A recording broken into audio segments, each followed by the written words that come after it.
Price lord. இந்த YouTube channel மூலமாக நான் மீண்டும் உங்களை சந்திப்பதை நினைத்து சந்தோஷப்படுகிறேன். ஹல்லேலூயா. எத்தனை பேர் சந்தோஷமாக இருக்கீங்க? ஆண்டவர் இன்றைக்கு உங்களோடு கூட பேச போகிறார். ஹல்லேலூயா. நான் உங்களுக்காக வேதத்தை வாசிக்கின்றேன். மத்தேயு 5வது அதிகாரம் 3ஆம் வசனம். ஆவியில் எளிமை உள்ளவர்கள் பாக்கியவான்கள், பரலோக ராஜ்யம் அவர்களுடையது. ஹல்லேலூயா. இன்றைக்கு நாம் எதை குறித்து தியானிக்க போகிறோம் என்றால், ஆவியில் எளிமை, அதை குறித்து தான் நாம் தியானிக்க போகின்றோம். இயேசு கிறிஸ்து இந்த பூமியில் வாழ்ந்தபோது மலை பிரசங்கத்தில் இந்த வார்த்தையை அவர் சொன்னார். ஆவியில் எளிமை உள்ளவர்கள் பாக்கியவான்கள், பரலோக ராஜ்யம் அவர்களுடையது. ஹல்லேலூயா. ஆவியில் எளிமை உள்ளவர்களுக்கு கிடைக்கிற மிகப்பெரிய ஆசீர்வாதம் என்னவென்றால், பரலோக ராஜ்யமே அவர்களுடையதாய் மாறிவிடும். அதற்கு அவர்கள் என்ன செய்ய வேண்டும் என்றால், மனம் திரும்ப வேண்டும்.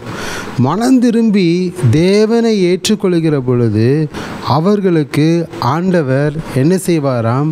பரலோக ராஜ்யத்தின் சுதந்திரத்தை கொடுப்பார். ஹல்லேலூயா. மத்தேயு 4வது அதிகாரம் 7ஆம் வசனத்தை நாம் வாசிக்கின்ற பொழுது, பரலோக ராஜ்யம் அவர்களுடையது என்று இயேசு சொன்னார். யாருடையது என்றால், மனம் திரும்புகிறவர்களுடையது தான் பரலோக ராஜ்யம். இன்றைக்கும் நீங்களும் மனம் திரும்பி தேவனை ஏற்றுக்கொள்கிற பொழுது, கர்த்தராகிய இயேசு கிறிஸ்துவை ஏற்றுக்கொள்கிற பொழுது, பரலோக ராஜ்யத்தை அவர் இந்த பூமியில் உங்களுக்கு கொடுப்பார். நீங்கள் தேவனுடைய பிள்ளைகளாய் மாறுவீர்கள். தேவனுடைய ஆசீர்வாதத்தை சுதந்தரித்து இந்த பூமியில் சந்தோஷமாய் அவருடைய சித்தத்தை செய்கிறவர்களாய் இந்த பூமியில் நீங்கள் வாழ்வீங்க. ஹல்லேலூயா. ஆவியில் எளிமை உள்ளவர்கள் என்று நாம் சொல்லுகிற பொழுது 2 வித கூட்டத்தினர்கள் இருப்பார்கள். முதலாவது, தங்களுடைய ஆவிக்குரிய குறைவை அறிந்து அது நிமித்தம் கர்த்தருக்கு முன்பாக தங்களை தாழ்த்துகிறவர்கள் என்று அர்த்தம்.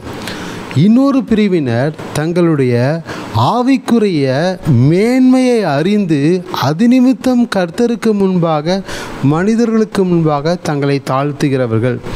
இவர்கள்தான் ஆவியில் எளிமை உள்ளவர்கள் என்று வேதம் சொல்லுகிறது. ஹல்லேலூயா. இயேசு கிறிஸ்து அதை தான் போதித்தார் தன்னுடைய மலை பிரசங்கத்தில். ஆவியில் எளிமை உள்ளவர்கள் பாக்கியவான்கள். முதலாவது பிரிவினர் தங்களுடைய ஆவிக்குரிய குறைவை அறிந்து அது நிமித்தம் கர்த்தருக்கு முன்பாக தங்களை தாழ்த்துகிறவர்கள் என்று அர்த்தம். பாருங்களேன், இந்த பூமியில் தேவனுடைய வார்த்தை ஒரு மனிதனுக்கு பிரசங்கிக்கின்ற பொழுது, தேவனுடைய வார்த்தையை அந்த மனிதன் அங்கீகரித்து ஏற்றுக்கொண்டு தன்னுடைய பாவத்தை தேவனிடத்தில் அறிக்கையிட்டு மனம் திரும்புகிற பொழுது அவர்களுடைய இருதயம் ஆவியின் எளிமை உள்ள இருதயமாக மாறுகிறது.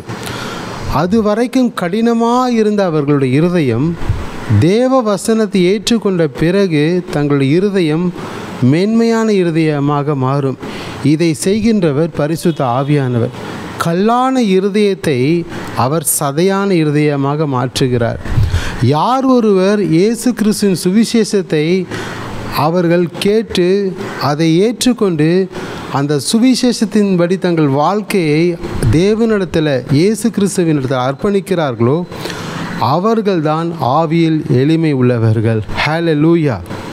பாருங்களேன், இந்த பூமியில் தன்னுடைய ஆவியில் எளிமை உள்ளவர்களும் இருக்கிறார்கள், ஆவியில் பெருமை உள்ளவர்களும் இருக்கிறார்கள். இயேசு கிறிஸ்து இந்த பூமியில் வாழ்ந்தபோது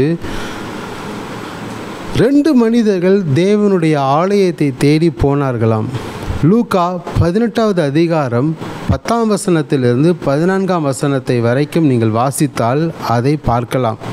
2 மனுஷர்கள் ஜெபம் பண்ணும்படிக்கு தேவனுடைய ஆலயத்தை தேடி போனார்கள். ஒருவன் பரிசேயன், ஒருவன் ஆயக்காரன்.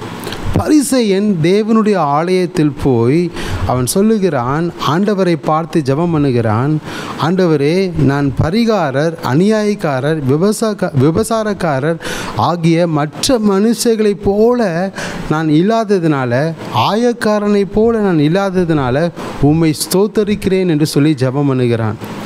ரெண்டாவது அவன் ஜெபம் பண்ணுகிறான், ஆண்டவரே, நான் வாரத்தில் 2 தரம் உபவாசிக்கிறேன். பின்பு அவன் ஜெபம் பண்ணுகிறான், என்னுடைய சம்பாத்தியத்திலெல்லாம் நான் தசம பாகம் செலுத்துகிறேன் என்று தனக்குள்ளே தேவனிடத்தில் ஜெபம் பண்ணி கொண்டிருக்கிறான்.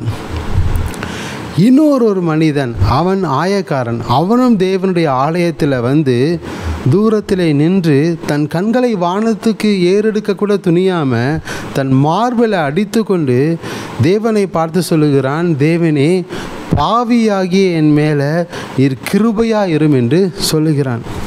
இந்த 2 வித மனிதர்கள் ஜெபம் பண்ணுகிறதை இயேசு அறிந்து அங்கிருந்த மக்களை பார்த்து இயேசு சொன்னார், இந்த ஆயக்காரன் தன்னுடைய மார்பில் அடித்து கொண்டு பாவியாகிய என் மீது நீர் கிருபையாக இரும் ஆண்டவரே என்று சொல்லி ஜெபம் பண்ணினான் பார்த்தீங்களா, அவனே நீதிமானாக்கப்பட்டவனாய் தன் வீட்டுக்கு திரும்பி போனான் என்று இயேசு கிறிஸ்து அங்கே இருக்கிற மனிதர்களை பார்த்து சொன்னார்.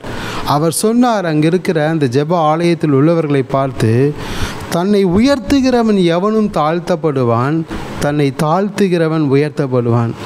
இந்த ஆயக்காரன் தேவ சமூகத்தில் தன்னை தாழ்த்தினான், அதனால் அவனுக்கு நீதிமான் என்கிற ஒரு உயர்ந்த ஒரு அந்தஸ்து அவனுக்கு கிடைத்தது.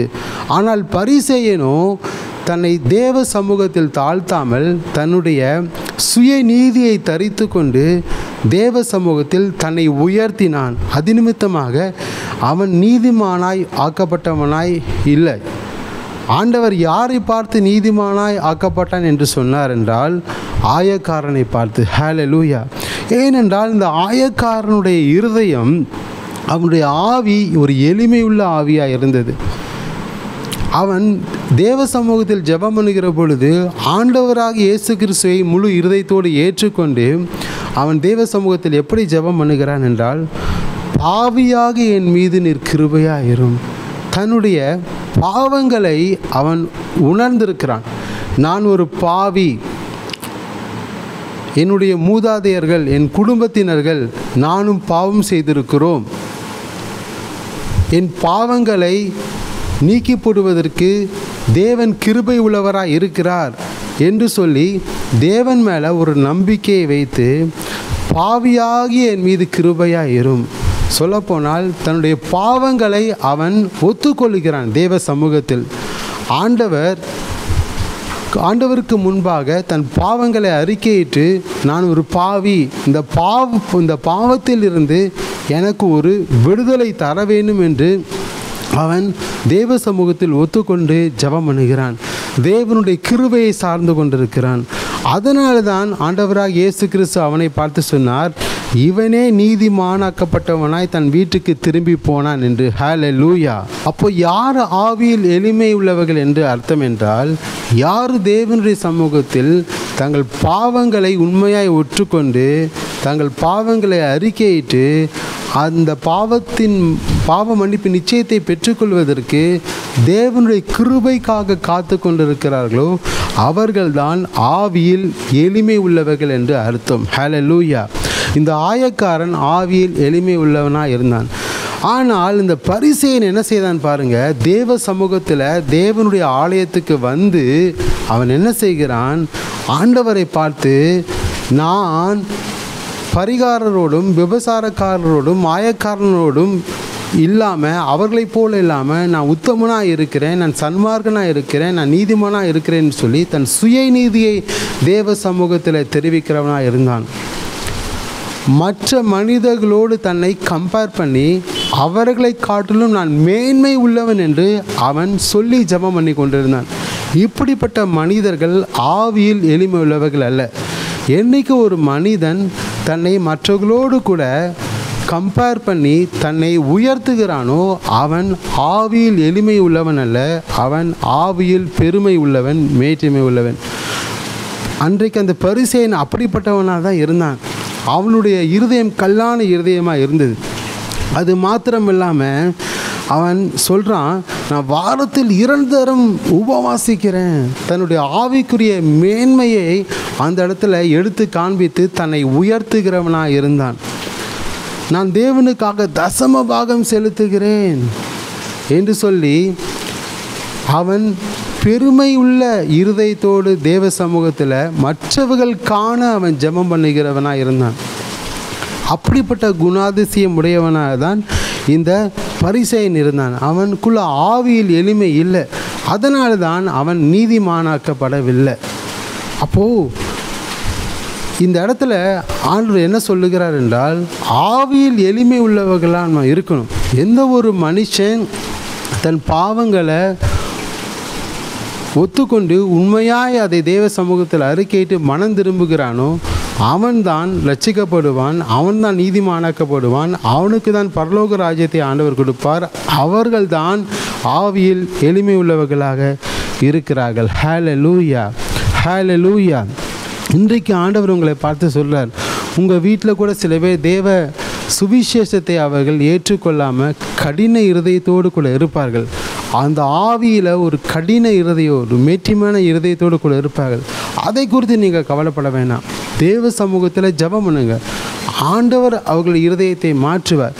உங்கள் குடும்பத்தில் சில பேர் தேவனுடைய வார்த்தையை சொல்லுகின்ற பொழுதும் இந்த பூமியில் நீங்கள் வாழ்கிற வாழ்க்கையில் நீங்கள் இருக்கிற இடத்துல நீங்கள் வேலை செய்கிற இடத்துல நீங்கள் ஊழியம் செய்கிற இடத்துல தேவ சுவிசேஷத்தை நீங்கள் சொல்லுகிற பொழுது அதை ஏற்றுக்கொள்கிறார்கள் எத்தனை பேர்களோ அத்தனை பேரும் ஆவியில் எளிமை உள்ளவர்களாக இருக்கிறாங்க. அவர்கள் ரட்சிக்கப்படுவாங்க.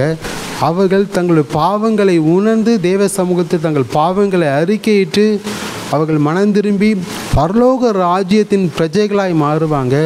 அவர்கள் ஆசீர்வதிக்கப்பட்டவர்களாக இருப்பாங்க. ஹல்லேலூயா.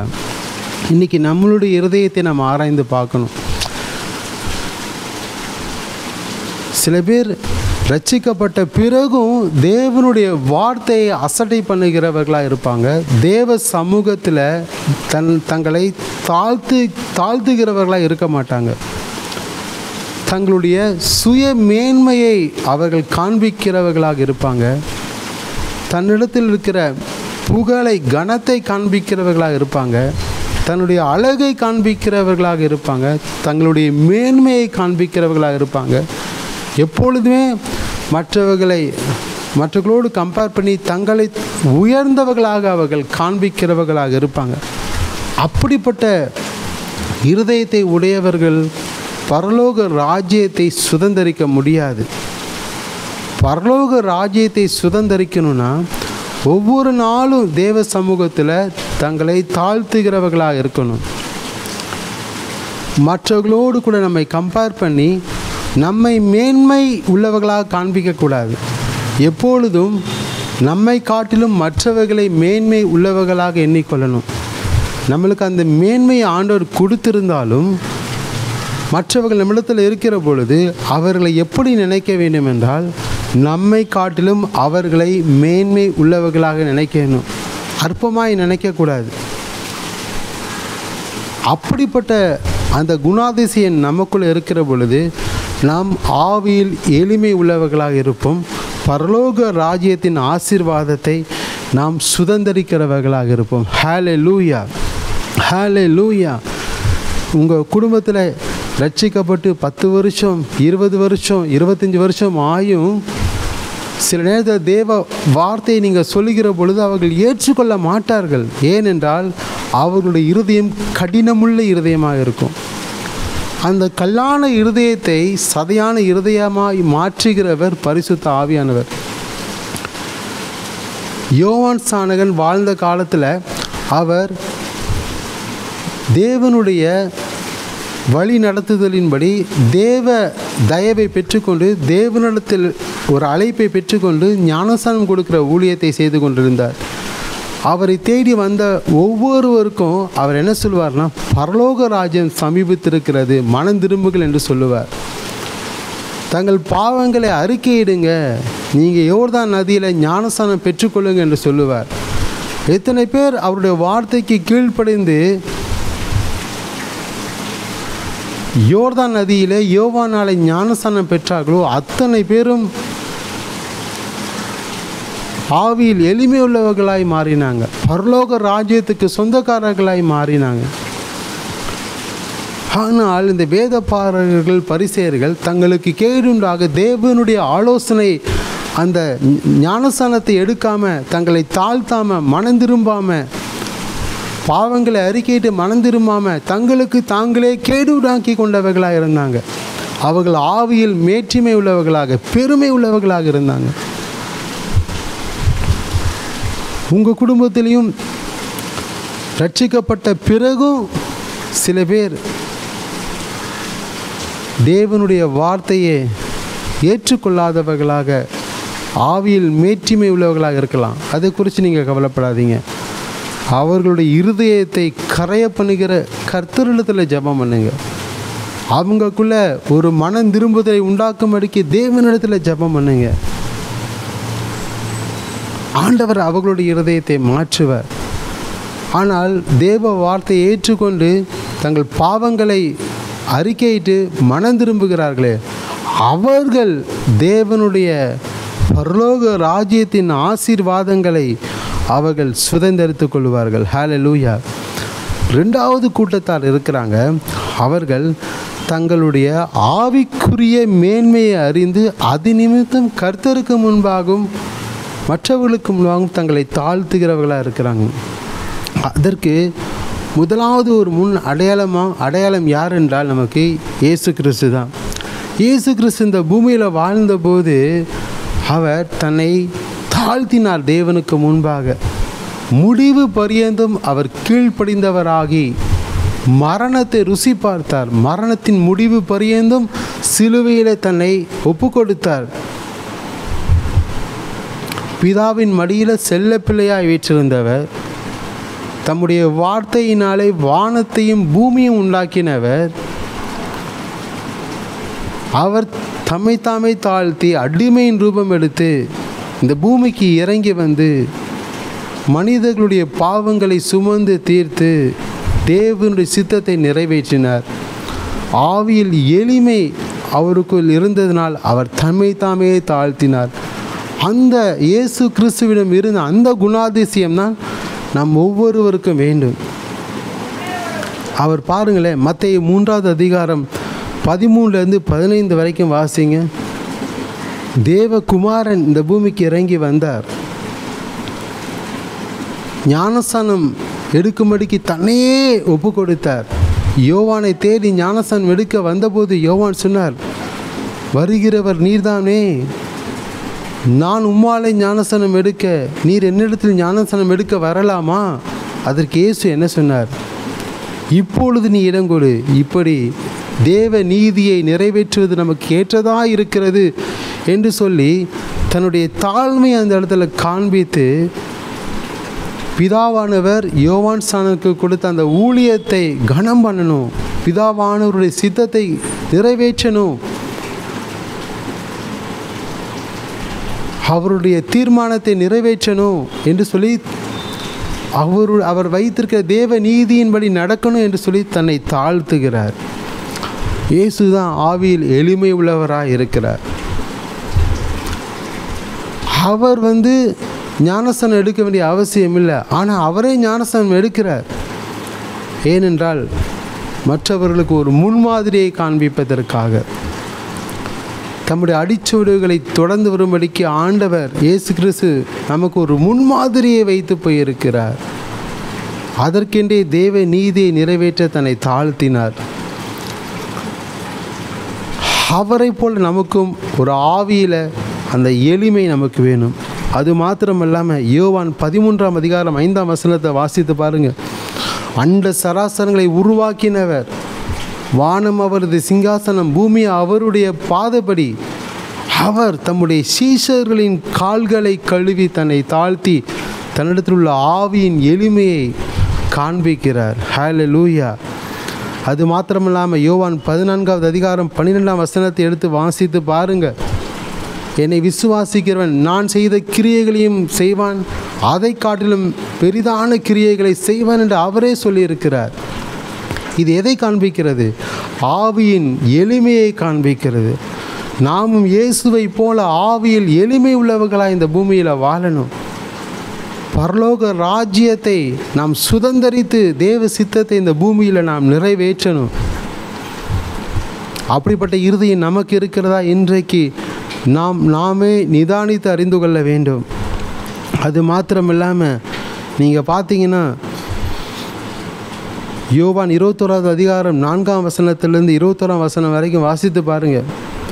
இயேசு சிலுவையின் பாடலை இயேசுவை கை கழுவி விட்டுட்டு ஓடிப்போன சீஷைகளை தேடி இயேசு போகிறார். அங்கே போய் அவர்களுக்கு அப்பத்தையும் மீனையும் செய்து கொடுக்கிறார். பேதுரு இயேசுவை மறுதலித்தான், சபித்தான். இயேசுவை யார் என்று அறியேன் என்று சொல்லி உதறிவிட்டு போனான். அவனை தேடிதான் இயேசு கிறிஸ்து வந்தார். நீ என்னை நேசிக்கிறாயா, நீ என்னை நேசிக்கிறாயா, நீ என்னை நேசிக்கிறாயா என்று 3 தரம் கேட்டார். அவர் நினைத்திருந்தா அவர்களை தேடி போகாமலே இருந்திருக்கலாம். என்னுடைய உபத்திரவத்தின் நேரத்தில் எனக்கு உதவியாகும் ஆறுதலாகும் இல்லாதவர்களை தேடி நான் எப்படி போவது என்று சொல்லி கடின இருதயத்தோடு அவர் இல்லாமல் அவருடைய இருதயம் உதாரத்துவமான இருதயம், அன்பின் இருதயம், மனதுருக்கத்தின் இருதயம், சமாதானம் நிறைந்த இருதயம், ஒப்புரவாக வைக்கிற இருதயம் சீஷர்களை தேடி போய் தன்னுடைய ஆவியின் எளிமையை காண்பித்து அவர்களை அவரோடு கூட இணைத்து கொண்டார். ஹல்லேலூயா! அப்படிப்பட்ட குணாதிசயம், அப்படிப்பட்ட அந்த நல்ல குணாதிசயம் நமக்கு வேணும். அந்த ஆவியின் எளிமை நமக்கு வேண்டும். அதை தான் ஆண்டவர் இந்த நாளில் உணர்த்துகிறார். ஆவியின் எளிமை உள்ளவர்களாக நாம் இருக்க வேண்டும். அது மாத்திரம் இல்லாமல் பாருங்கள், இயேசுவுக்கு முன்பாக ஊழியம் செய்த யோவான் ஸ்நானகன் இயேசுவுக்காக வழியை ஆயத்தப்படுத்தினவர். அவர் சொல்கிறாரு யோவான் 3ஆம் அதிகாரம் 30ஆம் வசனத்தில் ஆண்டவரை பார்த்து எப்பவுமே சொல்லுவார், ஆண்டவரே நீர் பெருகுவீராக நான் சிறுகட்டும், நீர் பெருகுவீராக நான் சிறுகட்டும். உன்னதமான ஊழியத்தை தேவனிடத்திலிருந்து பெற்றுக்கொண்ட ஒரு தேவ மனிதர், ஒரு தீர்க்கதரிசி சொல்லுகிறார், நான் சிறுகட்டும் அப்பா, நீர் பெருகுவீராக. இது ஆவியின் எளிமையை காண்பிக்கிறது. நம்ம எந்த காரியம் செய்தாலும் சரி, நான் சிறுகட்டும் ஆண்டவரே, நீங்கள் பெருகுங்க ஆண்டவரே. அப்படிப்பட்ட குணாதிசயம் இப்பொழுது நமக்கு இருக்கிறதா? நான் தான் பெருகணும், மற்றவர்களை பார்க்கலாம். தேவ சமூகத்தில் எப்பொழுதுமே நம்மை தாழ்த்துகிறவர்களாக நாம் இருக்கணும். மனிதர்களுக்கு முன்பாகவும் நம்மை தாழ்த்துகிறவர்களாக நாம் இருக்கணும். யோசேப்பை பாருங்கள், ஆண்டவர் யோசேப்புக்கு சொப்பனத்தை காண்கிற, சொப்பனத்துக்கு அர்த்தம் சொல்லுகிற அந்த கிருபைகளையும் ஆண்டவர் யோசேப்புக்கு கொடுத்திருந்தார். ஒரு நாள் எகிப்தின் ராஜாவாகிய பார்வோன் இடத்திலிருந்து அழைப்பு யோசேப்புக்கு தேடி வந்தது. பார்வோன் சொப்பனம் கண்டது நிமித்தமாக தன் ஆவியில் கலங்கி போய் இருந்தவனாக இருந்தான். ஏனென்றால் அந்த சொப்பனத்துக்கு உண்டான அர்த்தம் என்னன்னு தெரியலை. உடனே எல்லாரும் சொல்கிறாங்க, யோசேப்புன்று ஒருவன் இருக்கிறான் சிறைசாலையில், அவன் சொப்பனத்துக்கு அர்த்தம் சொல்லுகிறவனாக இருக்கிறான். உடனே பார்வோன் யோசேப்பை அழைத்து வாருங்கள் என்று யோசேப்பை பார்வோனுடைய சமூகத்தில் அழைத்து கொண்டு வருகிறார்கள்.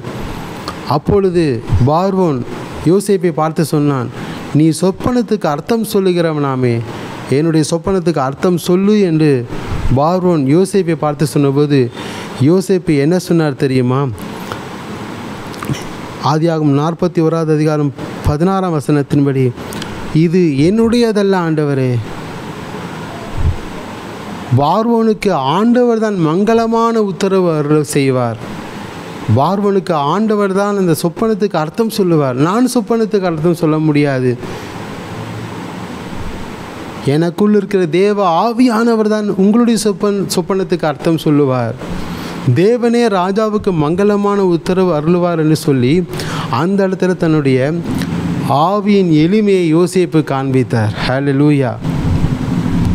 இன்றைக்கி நம்ம அப்படி சொல்ல முடியுமா? நம்மளுக்கு ஏதோ 1-2 ஆவிக்குரிய வரங்கள் கிரியை செய்ய ஆரம்பித்த உடனே நான் ஜெபம் பண்ண இந்த அற்புதம் நடந்தது, நான் சொப்பனத்துக்கு அர்த்தம் சொன்னேன், நான் தீர்க்க தரிசனம் சொன்னேன், நான் பிசாசை துரத்தினேன், இப்படி தான் நாம் சொல்லுகிறவர்களாக இருக்கிறோம். ஆனால் யோசேப்பு பாருங்கள், ஆண்டவர் ராஜாவாகி உமக்கு இந்த சொப்பனத்துக்கு அர்த்தம் சொல்ல அவர் வல்லவராக இருக்கிறார், மங்களமான உத்தரவு அவர் கொடுப்பார் என்று யோசேப்பு ஆண்டவரை மகிமைப்படுத்தினார். ஹல்லேலூயா! நம்முடைய ஆவிக்குரிய வரங்களை நாம் கொண்ட பிறகு அந்த ஆவிக்குரிய வரங்களின் மூலமாக நம்மை மகிமைப்படுத்தாமல் நமக்குள் இருக்கிற ஆவியானவரை நமக்கு தந்தருளின தேவனை மகிமைப்படுத்தும்படிக்கு நாம் பேசுகிறவர்களாக இருக்கணும். இது எதை குறிக்கிறது? தங்களுடைய ஆவிக்குரிய மேன்மையை அறிந்து அது நிமித்தம் கர்த்தருக்கு முன்பாக மனிதர்களுக்கு முன்பாக நம்மை தாழ்த்துகிறதை குறிக்கிறது. அவர்கள்தான் ஆவியில் எளிமை உள்ளவர்கள். ஹல்லேலூயா. இன்னும் வேதத்தில் பார்க்கின்ற பொழுது தானியேல் தீர்க்கதரிசி ஒருவன் இருந்தான். அவனுக்கும் இதே போல சொப்பனத்தை காண்கிற அந்த வரமும் அதை வியாக்கியானம் பண்ணுகிற வரமும் தானியேலுக்கு இருந்தது. அப்பொழுது அந்த நாட்கள் நேபுகாத் நேச்சார் ஒருவர் இருந்தார். அவருக்கு சொப்பனம் வந்தது. அந்த சொப்பனத்து நிமித்தமாக அவர் கலங்கி போனார். அந்த சொப்பனத்துக்கு அர்த்தம் தெரியலை. அந்த சொப்பனத்துக்கு அர்த்தம் சொல்லுகிறவர்களும் இல்லை. இந்த கலங்கி போயிருக்கிற இந்த நிலைமையில தான் தானியேல் ஒருவர் நம்முடைய தேசத்தில் இருக்கிறார். அவர் எபிரேயர். அவர் சிறை கைதியாய் கொண்டு வரப்பட்டிருக்கிறார். அவர் நம்முடைய தேசத்தில் இருக்கிறார். அவர் சொப்பனத்துக்கு அர்த்தம் சொல்லுவார் என்று சொல்லி நேபுகாத் நேச்சாருக்கு அறிவிக்கப்பட்ட போது நேபுகாத் நேச்சார் தானியேலை அழைக்கிறார். அவர் அழைத்த உடனே அவர் நேபுகாத் நேச்சார் தானியேலை பார்த்து சொல்லுகிறார், இந்த சொப்பனத்துக்கு நீ அர்த்தம் சொல்லு. உடனே தானியேல் என்ன சொல்கிறான்னா, நான் இந்த சொப்பனத்துக்கு அர்த்தம் சொல்கிறேன் அப்படின்னு சொல்லலை. அவர் என்ன செய்தார்னா, தானியேல் 2வது அதிகாரம் 26லேருந்து 28 வரைக்கும் வாசித்து பாருங்கள். அவர் சொல்கிறார், மறைபொருள்களை வெளிப்படுத்துகிற தேவன், இந்த ராஜாவே உம்முடைய சொப்பனத்துக்கு உண்டான மறைபொருள்களை வெளிப்படுத்துகிற தேவன் இருக்கிறார். அவர்தான் ராஜாவுக்கு இந்த மறைபொருள்களை வெளிப்படுத்துவார் என்று சொல்லி அந்த இடத்துல தானியேல் தன்னுடைய ஆவிக்குரிய மேன்மையை அறிந்த அது நிமித்தமாக கர்த்தருக்கு முன்பாகவும் மனிதர்களுக்கு முன்பாகவும் தங்களை தாழ்த்துகிறவராக இருந்தார். இது ஆவிக்குரிய எளிமையை காண்பிக்கிறது. ஹல்லேலூயா. தானியேலுக்கு மிகப்பெரிய விசேஷ கிஃப்ட் கொடுத்திருந்தார். ராஜாவுடைய சொப்பனம் என்னன்னு ராஜா தானியேலுக்கு சொல்லலை.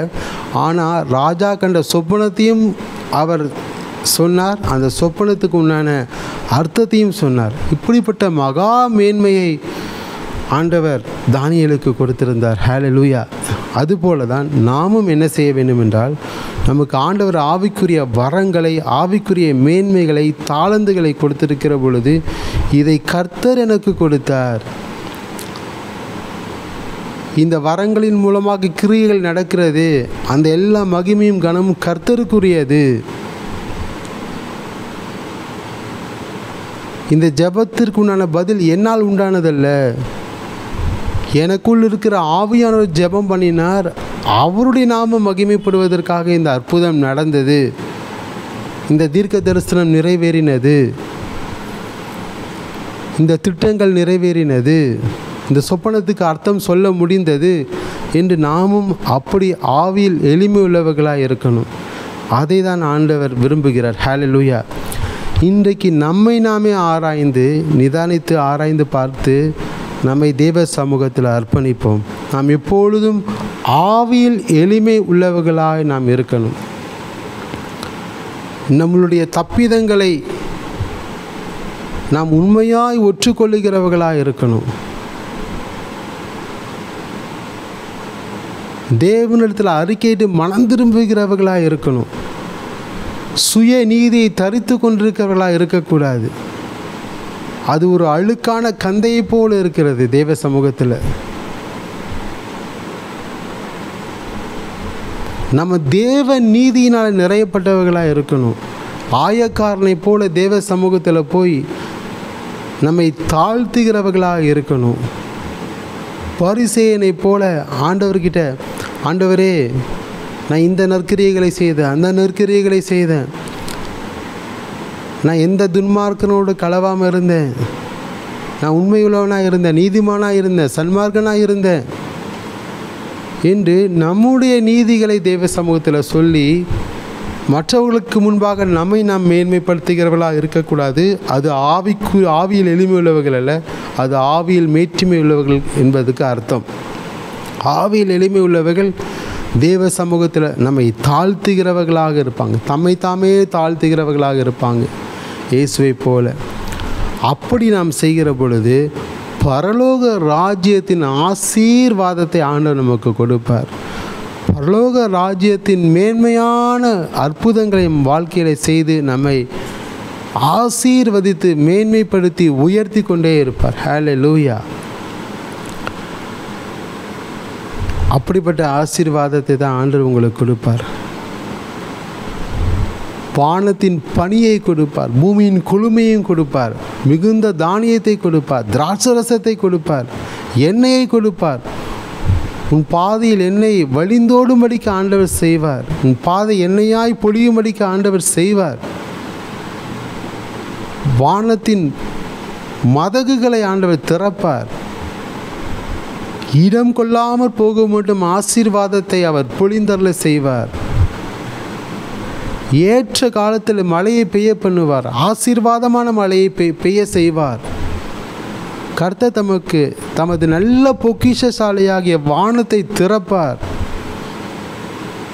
நீங்கள் கையிட்டு செய்கிற வேலைகளெல்லாம் அவர் ஆசீர்வதிப்பார். பாக்கியமும் நன்மையும் உங்கள் வாழ்க்கையில் பெருக செய்வார். உங்கள் போக்கையும் உங்கள் வரத்தையும் அவர் ஆசீர்வதிப்பார். இதெல்லாம் எப்பொழுது நடக்கும்? ஆவியில் எளிமை உள்ளவர்களாக நாம் இருக்கின்ற பொழுது. ஹல்லேலூயா. கண்களை மூடி நான் ஜெபம் பண்ணலாமா? ஆண்டவரே, உமக்கு ஸ்தோத்திரம் அப்பா. கேட்ட இந்த வார்த்தையின்படியே உம்முடைய மலை பிரசங்கத்தில் நீர் போதித்தீர். ஆவியில் எளிமை உள்ளவர்கள் பாக்கியவான்கள், பரலோக ராஜ்யம் அவர்களுடையது. ஆமாண்டவரே, எங்களுக்கும் உம்மை போல ஆவியின் எளிமை எங்களுக்கு தாங்கப்பா. எங்களுக்குள்ள இருக்கிற மேற்றுமைகள்லாம் மறைந்து போகட்டும் இயேசுவின் நாமத்தில். இயேசு கிறிஸ்துவின் நாமத்தில் தாழ்மையின் குணாதிசயங்கள் வரட்டும் அப்பா. தன்னைத்தானே உயர்த்துகிறவன் தாழ்த்தப்படுவான், தன்னைத்தானே உயர்த்துகிறவன் அவன் தாழ்த்தப்படுவான். ஆனால் உம்முடைய சமூகத்தில் தன்னை தாழ்த்துகிறவன் அவனை நீர் உயர்த்துவீரப்பா, அவனை நீர் உயர்த்துவீரப்பா. கர்த்தர் வாளாக்காமல் தலையாக்குவீர் ஆண்டவரே. அந்த ஆசீர்வாதத்தை இப்பொழுது ஆண்டவரே இந்த வார்த்தையை கேட்டுக்கொண்டிருக்கிற ஒவ்வொருவர் மீதும் இறங்கி அவர்களை ஆசீர்வதிப்பீராக. இவர்கள் வரப்போகிற நாட்களில் ஆண்டவரே இயேசு கிறிஸ்துவே, இவர்கள் வாளாகாமல் தலையாகணும், கீழாகாமல் மேலாகணும். வானத்தின் பொக்கிஷங்களை திறந்தருளி இவர்கள் மீது உச்சிதமான ஆசீர்வாதத்தை பொழிந்தருளுவீராக. இந்த நாளிலிருந்து கர்த்தர் இவர்களை ஆசீர்வதிப்பீராக. இன்று முதல் நான் உங்களை ஆசீர்வதிப்பேன் என்று சொன்ன அந்த வார்த்தையின்படியே இன்று முதல் உம்முடைய ஆசீர்வாதம் இறங்கி வரட்டும் ஆண்டவரே. எல்லா தரித்திரங்கள் மறைந்து போகட்டும் அப்பா. எல்லா நோய்கள் ஆண்டவரை சுட்டெரிக்கப்பட்டு போகட்டும். பிசாசின் கிரியைகள் அழிக்கப்பட்டு நோய்களில் இருந்தவர்களுக்கு ஒரு விடுதலையை தருவீராக, ஆரோக்கியத்தை உண்டாக்குவீராக. நான் உனக்கு ஆரோக்கியம் வர பண்ணி உன் காயங்களெல்லாம் நான் ஆற்றுவேன் என்று சொன்ன கர்த்தர் இப்பொழுது ஆரோக்கியத்தை சரீரத்திலும் உள்ளத்திலும் நீர் இப்பொழுது உண்டாக்குவீராக. இயேசு கிறிஸ்துவின் நாமத்தில் கர்த்தர் இப்போது சுகத்தை தருகிறார். எல்லா பலவீனத்தின் கட்டுகள் அறுக்கப்படுகிறது இயேசு கிறிஸ்துவின் நாமத்தில். கர்த்தர் மகிமைப்படுவீராக. எல்லா மகிமையும் கனத்தையும் இயேசப்பா உங்கள் ஒருவருக்கே செலுத்துகிறோம். மீட்பர் இயேசு கிறிஸ்துவின் நாமத்தில் ஜெபிக்கிறோம் எங்கள் நல்ல பிதாவே, ஆமென். ஹல்லேலூயா. ஆண்டவர் உங்களை அபரிவிதமாய் ஆசீர்வதிப்பார். God bless you.